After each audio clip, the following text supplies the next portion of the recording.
তো হ্যালো বন্ধুরা, কেমন আছেন আপনারা? তো আপনারা আমাকে অনেকেই চিনতে পেরেছেন, কারণ আমি হলাম আপনাদের সেই আর ওকে প্রিন্স ভাই, যার চ্যানেল কিনা কি কারণে একটা কি হয়েছে কি বলবো, আমি যে জিমেলে যে ইউটিউব চ্যানেলটি চালাইতাম সেই জিমেলটা কিভাবে জানি হ্যাক হয়ে গেছে, যার কারণে আমার যে জিমেল ছিল, যে ইউটিউব চ্যানেল ছিল, সেই ইউটিউব চ্যানেলটা চলে গেছে। আপনারা সার্চ করলে তো খুঁজে পেয়ে যাবেন, কিন্তু আমি ভাই এই চ্যানেলটা আর ব্যবহার করতে পারবো না। সেই জন্য ভাই পরের বার এই চ্যানেলে কোনো ভিডিও আসবে না, তাই আপনারা সবাই এই চ্যানেলটিকে সাবস্ক্রাইব করে দেন এবং আমার যে চ্যানেলটি আছে এই নতুন চ্যানেলটি আপনারা সাবস্ক্রাইব করে দেন। আপনারা যে সাপোর্টটি আমার এই চ্যানেলে করেছেন সেই সাপোর্ট যেন আপনারা আমাদের এই চ্যানেলে করেন। তো মূল টপিকে আসি। তো আজকে আমি আপনাদের জন্য নিয়ে এসেছি GTA San Andreas with 4K ultra HD texture mode.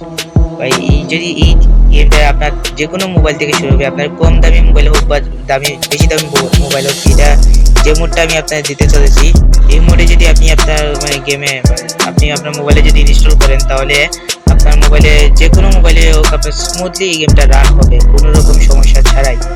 তো এই যে আপনারা যেহেতু এই গেম প্লেটা দেখতে পারতেছেন, আপনারা হয়তো এই গেমটি খেলতে চান, কিন্তু অনেকেরাই কি যেন একটা ভুল করে, সেই ভুলের কারণে তারা GTA San Andreas ভালোভাবে প্লে করতে পারতেছে না, আবার করতেছে কিন্তু গেমটা ভালোভাবে ওপেন করতেছে না। কিন্তু আজকে আমি যে টপিকতে দেখাবো সেই রকম ভাবে আপনারা এই মোবাইলটাই চলবে।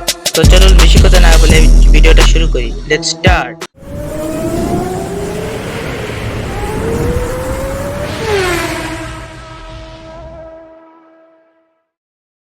তো গেমটি ডাউনলোড করার জন্য সবার আগে আপনাদেরকে একটা ফিক্সড করতে হবে, যেমন আপনাকে সেটিংসে গিয়ে অ্যাবাউট ডিভাইসে গিয়ে আপনাদের যে ভার্সন আছে সেই ভার্সনে ক্লিক করতে হবে। আপনার চাইলে বিল্ড নাম্বার ক্লিক করতে হবে, বিল্ড নাম্বার।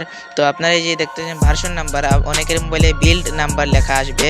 তো এখানে কি করবেন, আপনারা 7 বার ট্যাপ করবেন, তারপর যেটা লক স্ক্রিন আসবে সেই লক স্ক্রিনটা দিয়ে দেবেন। আমি দিয়ে দিয়েছি প্রথম থেকে, তাই আমি দ্বিতীয়বার দিতে যাচ্ছি না। তারপর আপনারা এই যে প্লে স্টোরে চলে যাবেন। প্লে স্টোরে গিয়ে আপনারা এই সার্চ করবেন সুজিকু। এই দেখছেন, এইটাকে আপনার ইনস্টল করতে হবে। তারপর এইটা ইনস্টল করার পর আপনার যে জেবার আছে সেটাকে কিন্তু আবার আনইনস্টল করে আবার ইনস্টল করতে হবে। এই তো আমাদের সুজিকু অ্যাপটা ডাউনলোড হয়ে গেছে, আর আমার যেটা জিবারকে আমি ইনস্টল করবো, এই তো আবার ইনস্টল করবেন। তারপর আপনার সুজিকু অ্যাপটা ওপেন করে নেবেন। ওপেন করার পর এই যে লেখা দেখতে পাচ্ছেন যে পেয়ারিং, এই পেয়ারিংয়ে আপনারা ক্লিক করে দেবেন। তারপর এখানে লেখা আছে নোটিফিকেশন অপশন, আপনারা নোটিফিকেশনটা এলাও করে দেবেন। তারপর এই যে লেখা আছে ডেভেলপার অপশন, সেই ডেভেলপার অপশনে আপনারা ক্লিক করে দেবেন। ক্লিক করার পর এই যে আপনার যে মোবাইলে যে ডেভেলপার অপশন, যেটা আমি একটু আগে অন করছিলাম, মানে বিল্ড নাম্বারে ক্লিক করে, তো সেটা আপনারা ক্লিক করে ডেভেলপার অপশনে চলে যাবেন। তারপর আপনারা একটু নিচে গিয়ে একটু খোঁজাখুঁজি করে দেখে নিতে হবে যে এই যে দেখতে পাচ্ছেন ইউএসবি পারমিশন মনিটরিং, এটাকে আপনারা অন করে দেবেন, না হলে কিন্তু আপনার এই গেমটি ডাউনলোড করতে পারবেন না, অনেক ধরনের সমস্যা দেখা দেবে। তারপর দেখতে পাচ্ছেন ওয়্যারলেস ডিভিডিং, এটাকে আপনারা ক্লিক করে অন করে দেবেন। তারপর এইটা নিচে যে লেখা যেতে হবে পেয়ার ডিভাইস পেয়ারিং কোড, এটাকে আপনারা ক্লিক করে দেবেন। তারপর এই যে কোডটা আছে সেই কোড থেকে আপনার নোটিফিকেশনে এখানে কোড দিলেই আপনাদের এই কাজটা মানে অর্ধেক কাজটা কমপ্লিট। তারপর পেয়ারিং এর নিচে যে স্টার্ট লেখা আছে সেই স্টার্টে আপনারা ক্লিক করে দেবেন।